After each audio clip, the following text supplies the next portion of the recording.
Os anos do século XIX foram marcados pelo intenso processo de industrialização no mundo todo, com o uso de máquinas a vapor. Porém, nesta mesma época, a eletricidade era um tema muito quente entre os cientistas. Fenômenos como a emissão de luz, entre outros, tiveram seus estudos aprofundados, o que impulsionou ainda mais o setor industrial. Assim, diversos estudos envolvendo a eletricidade e como ela funciona se desenvolveram, e entre seus principais cientistas podemos citar o físico Joseph John Thomson.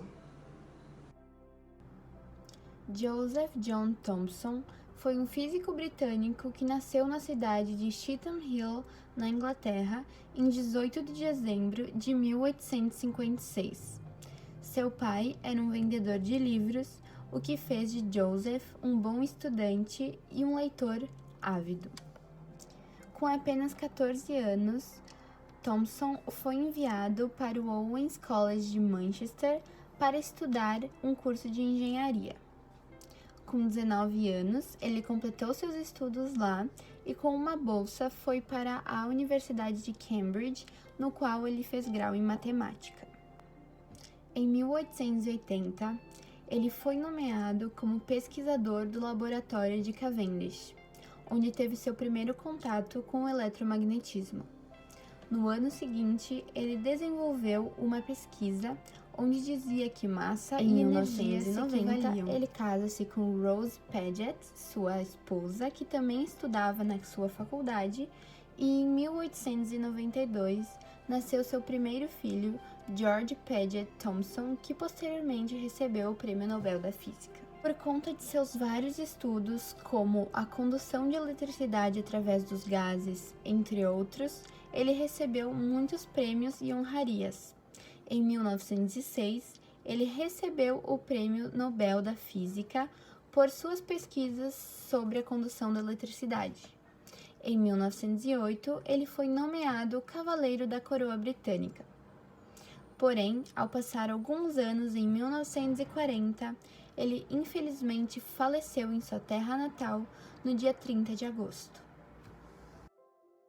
Em 1887, Thomson descobriu uma molécula menor que o hidrogênio, que no caso seria o elétron. Descobriu também que sua massa era cerca de 2.000 avos de um átomo de hidrogênio. Sabemos que o elétron é uma partícula que possui carga negativa e que ele pode ser encontrado nos átomos que constituem toda e qualquer substância. Ele fez isso por meio de experiências com amplos raios catódicos. Ele notou que essas partículas se desviavam por um ímã e por um campo elétrico. Tais experiências eram realizadas na maioria das vezes com tubos de vidro, nos quais eram aplicadas duas placas metálicas denominadas de ânodo e cátodo. Após descobrir a natureza dos raios catódicos, Thomson procurou determinar algumas propriedades das partículas que constituem o raio, como, por exemplo, o valor da carga e a massa dessas partículas. Mas não foi possível obter experimentalmente o valor dessas grandezas. O que ele conseguiu foi medir a razão entre a carga e a massa do elétron. Como o átomo apresentava-se eletricamente neutro, Thomson afirmou que a matéria que constituía a esfera era carregada positivamente. O experimento de Thomson fazia o uso de uma ampola de vidro mais conhecida como ampola de Crookes. Em seu interior, essa ampola continha um eletrodo positivo de um lado e um eletrodo negativo do outro, contendo gases em seu interior. Com isso, Thomson fez com que esses gases se aquecessem muito até chegarem a temperaturas elevadíssimas. Quando esses gases no interior do tubo eram atingidos pelo feixe de elétrons, eles emitiam luz, caracterizando os raios catódicos. Por fim, Thomson colocou um campo elétrico externo e provou que os raios catódicos eram sempre desviados para a carga mais positiva, ou seja, fazendo com que os feixes disparados fossem eletricamente negativos, caracterizando os elétrons.